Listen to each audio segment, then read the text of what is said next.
going on, y'all?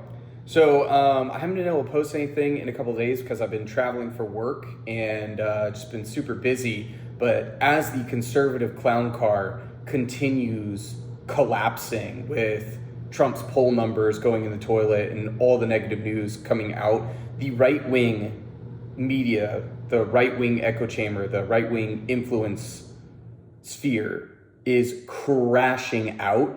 And the small cracks, the small fissures are widening into these massive chasms. So I'm going to get into that in just a second. Before I do, make sure you like the video, subscribe to the channel, all that jazz, and let's get into it. So conservative podcaster, influencer, Tim Pool, who used to pretend like he was a classical liberal or whatever, but he always agreed with the Republicans on everything. He's losing his mind. He is absolutely losing his mind, specifically over Candace Owens. So we're going to get into this clip of him just going off, and then I'm going to have some thoughts on that. So let's take a look at what Tim has to say, and then I'll react. Candace Owens is a fucking evil scumbag. She is a degenerate cunt. She is burning everything down. And she's gloating and smiling while she does it. And you know what you fucking told me? She has no security. She doesn't fucking deal with the shit we have to deal with. She's a piece of shit. She's making everyone else suffer. And all of these fucking conservatives out there that send me these fucking messages have no fucking balls to call her out. More and more people have started doing it. They send me these fucking messages. Good for you, Tim. Good for you, Tim. I wasn't the first person to do it. I'm not going to take credit for that. But don't fucking DM me like I did something for you as you cower, scared that she'll put you on her thumbnail and claim you benefited from Charlie Kirk's assassination, which he's doing to me right fucking now. Yeah, that was I'm fucking done with these people. She has security, just not on the level of you. Oh, yeah, the one fat guy you mentioned with no wall and no barrier in a suburban neighborhood with neighbors. She doesn't give two fucking shits. No one's out for her. She's lying about all of this. You told me you went to her house and she's got a 4-foot wall and one fat guy, and she doesn't give a shit about her security. Meanwhile, I get bullets fired at my fucking property and I have to go live in the middle of nowhere. I would actually be really curious if somebody can find if Tim actually has a police report about somebody firing bullets at his property or something. I kind of highly doubt that. And she claims she liked Charlie, she loved Charlie, and she is burning everything down that he built because she is evil. She is evil. And I'll say it again, this conservative movement is fractured, it's fried, whatever it is. I just have to say, Candace Owens, bravo, keep doing it, because you're absolutely driving him nuts. And I find Tim Pool to be kind of insufferable, mostly for what I already said, which was that he pretended to be like, oh, I'm a classical liberal, but I just happen to agree with the Republicans on literally everything.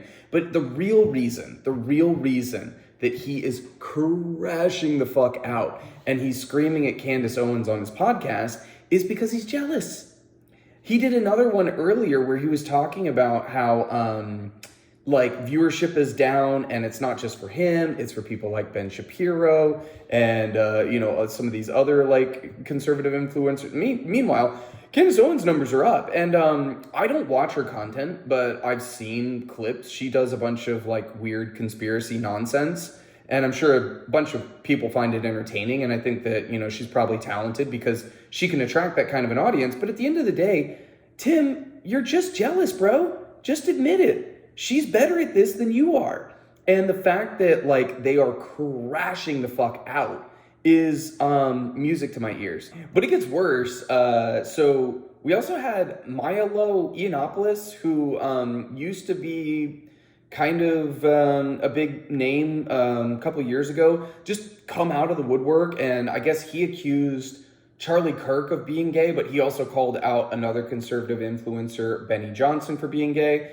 That one is pretty, I think most people, that's not a well-kept secret by them at all. So let's take a look at that as well. The most distinctive things about the right wing in this country is its homosexual overtones. Benny Johnson posts pictures of his children every 2 days. It's weird. And everybody knows what went on with Benny Johnson in those lobbies and in those hotel rooms at SAS. Everybody knows. I don't know what you're talking about. Men.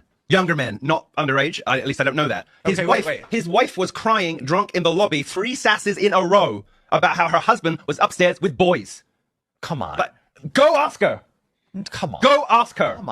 Yeah, so what's really funny is that, like, what he's saying is true. What he's saying is absolutely true. And, you know, the reason that Benny Johnson, everybody knows he's gay, is not just because there was a guy who was at a party with him or some sort of a conference or an event or something like that who said, yeah, I made out with Benny Johnson. But also, he accidentally outed himself. It was like a year or two ago. He was complaining online on like Twitter or something about how he's sad that, or he's sick of all of these like gay ads that pop up on his timeline, and it's like some like ad for like a gay cruise or something like that. And then someone posted immediately afterwards, they were like, hey Benny, you do know that those are targeted ads, right? Which means that like he's searching for gay shit on his computer. Oh my god. And it's so funny too, because like I've always known that this was kind of a thing, but the whole like DL Demon Queen thing on the right, but like god, it has gotten so much worse. And so you have people who are like Milo Yiannopoulos, who's like, I'm an ex-gay, or like, you know, being gay is a choice and it's a demon that infects you or whatever. You have people like George Santos, who's sitting there with him, who's gay, but, you know, I think he kind of went through this thing where he was like, no, I'm not, or whatever. And then you have all of these people on the right who pretend like they're not, and there are people who have quite literally like been like, no, I've like escorts, for example, who have serviced some of these Republican politicians, like male escorts, who are like, no, they absolutely are. And Lindsey Graham was one of them. I think that the whole like grinder crashing every time at CPAC is another not so telltale sign, but like, you know, just it's outright evidence that a bunch of these guys who pretend to be family values, who pretend like, you know, being gay is bad, and they write policy and they browbeat gay people during the day, and then at night they're getting on Grindr, they're calling up male escorts, they're doing all of this shit, and it's just so funny. So anyway, like I said, I love this because it just perfectly coincides with the entire crash out that's been happening. Because Trump's numbers are just falling off a cliff, and all the people around him, the party, all the influencers, they're going right down the tube with him, and you love to see it. Anyway, I'm going to talk about Trump's poll numbers here in just a second, because good Lord, oh my God, they are bad. And we'll get to that one in the next one. But if you made it this far, like and subscribe. Leave me a comment for the algorithm, and I'll see you in the next one. Peace.